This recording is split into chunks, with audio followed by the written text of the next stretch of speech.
most of his political career, former Somerville State Rep Carl Sciortino was a well-respected legislator who labored in relative obscurity on Beacon Hill.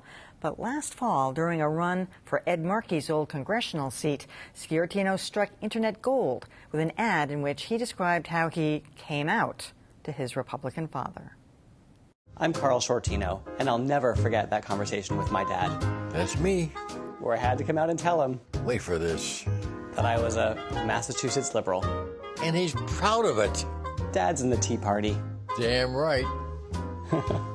While that ad went viral, it wasn't enough to send Carl Sciortino to Washington, but it did suggest an enviable knack for getting attention, a skill Sciortino hopes to utilize in his new role running Boston's AIDS Action Committee, where he's the first executive director in the organization's 32-year history who is living with HIV. And Carl Sciortino is here. Welcome, Carl. Thank you for having me. Yeah, so that was the cleverest, most spectacular ad. It went viral. Everybody was playing it all over the country. Whose idea was it? Mark Putnam, our media guy, came up with it. We were talking about my dad on the campaign trail, and he's a great sport to have agreed to it. His politics really are very different from my own, so that was very sincere. And the love that we have for each other also was very sincere, so it was kind of a perfect combination. I mean, you got a degree of political clout and celebrity following that, and now you're giving it up. I mean, some people would play on that, maybe go for the next move. Well, I feel like this is the next move because the work of AIDS Action is both personally and professionally really important to me. So I'm actually excited to figure out how to use the status and the publicity around the ad to say the issues around HIV and AIDS are still very relevant and to really re-engage in that conversation right now.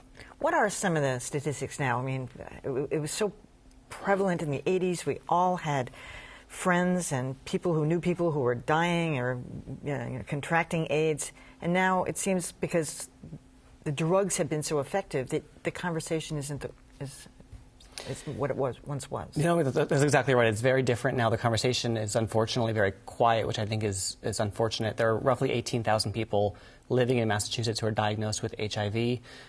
We still have an issue where every year there are new people becoming infected. Here in this state, there are 12% of new infections are among people that are under 24 years old. And so whenever we think about, is this an issue of the past, I think it's important to remember that this is something that's still affecting young people and old people every single day. And it's only going to get worse unless we really figure out how to re-engage in the conversation. What is the main source? How are people contracting it these days? Is it needles? What is it? You know, it's an epidemic that in some ways is different with treatment, but in some ways is very much the same. The majority of new infections are among young gay men.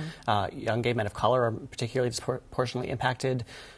It's a disease that, as we know, doesn't discriminate based on race or sexual orientation or gender. But at the same time, there are communities that are still disproportionately impacted, and that is not different from the beginning of the epidemic. Right now, I think the challenge we have is people's attention has gone elsewhere. The conversation is quiet. When I announced I was taking the job, I had some friends say, isn't that passé? Yeah. What's the point of working on it? The reality is for people living with HIV today in Massachusetts, I'm one of the lucky ones. Living with HIV myself, it's something I can manage. I have access to good doctors, I have access to insurance, I have the support of my friends and my family. That's not the reality for a lot of people today, though. AIDS Action, the clients that we serve, the average income that they have is $10,000 a year. So when they walk in the door at AIDS Action, the issue of taking medication might be the third or fourth or fifth thing on their list of priorities. In a lot of ways, HIV is still at the vortex of a lot of social justice issues, and we need to re-engage in that conversation. What are some of their other priorities, if it's not getting medication? Well, when you're walking off the streets and you're homeless, or you don't have a job, or housing, or you have mental health and substance abuse issues. You know, we had a client come in on Friday that I was talking to some of the case managers about, who was literally crying and hiding in the corner of the office because she was afraid people would see her in the office because of the stigma around HIV. She's been hopping on couches, friends' houses that don't know she has HIV, so she's been struggling to hide her medication and keep people from knowing that she has it, while dealing with being unemployed and struggling to take care of her own health. And that's the kind of client that we see every day. It's kind of surprising when you think about it that you were the first person living with HIV to head this agency. And I think it's an important place to be right now for myself, you know, to be able to use my own personal story in some ways to highlight what HIV is today, I think is an important role for me to play.